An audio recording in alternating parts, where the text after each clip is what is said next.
This is KCBD News Channel 11 at 6.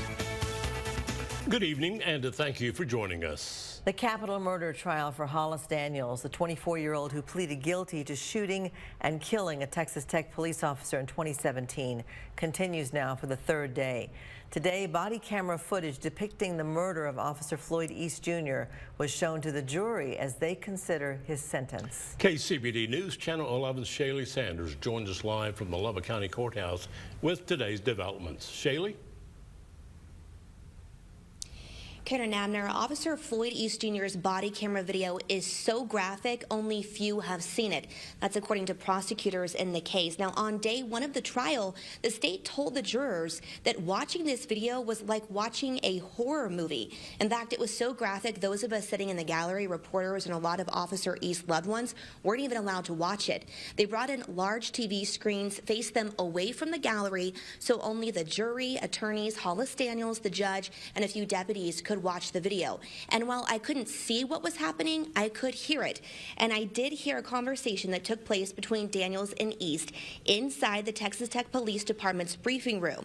Now, East was in the process of booking Daniels on drug charges. Daniels asks East if he has a family. East says yes. Daniels then asks if East has children. East responds, and then we hear a gunshot.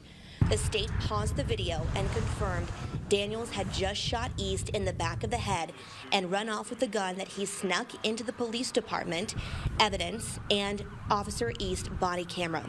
Daniels is later found by Texas Tech police officers who testified that Daniels shouted at them multiple times to shoot him. Eventually, Daniels surrenders, but we're told he cussed at officers and spit at them. Since 2017, our biggest question was, how did Hollis Daniels get a gun into the Texas Tech Police Department? And today, thanks to testimony and body camera footage, we got that answer.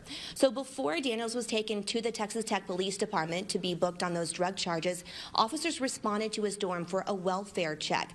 Daniels showed up, they pat him down, they put him on the couch. Daniels is told to stand back up after they investigated and found some drug paraphernalia in his room.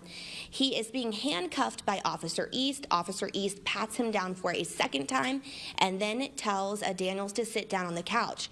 We learned that there was a gun hidden in that couch. So sometime between that second pat down and then him sitting down on the couch, Daniels was able to sneak the gun into his pants.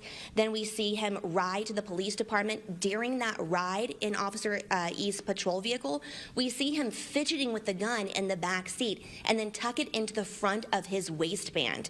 So this was a very emotional day in the courtroom for Officer East's loved ones because they heard that gunshot. Some left the courtroom. A victim's advocate was there to offer support through the testimony and video that was played today.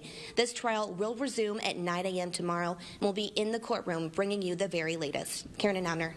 Thank you for your coverage, Shaylee.